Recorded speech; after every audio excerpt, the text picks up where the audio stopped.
searching for the optimal angle of attack. The golden eagle aims its talons at the head of the goat, diving down.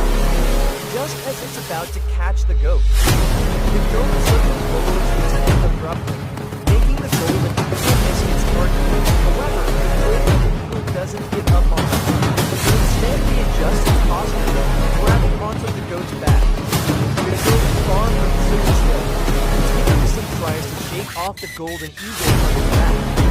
However, the goat's efforts are all in vain. Unable to shake off the golden eagle from its back, the goat makes a sneaking sound. The flies towards it.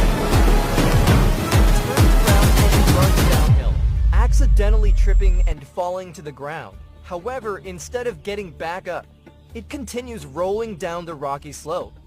Along with the golden eagle,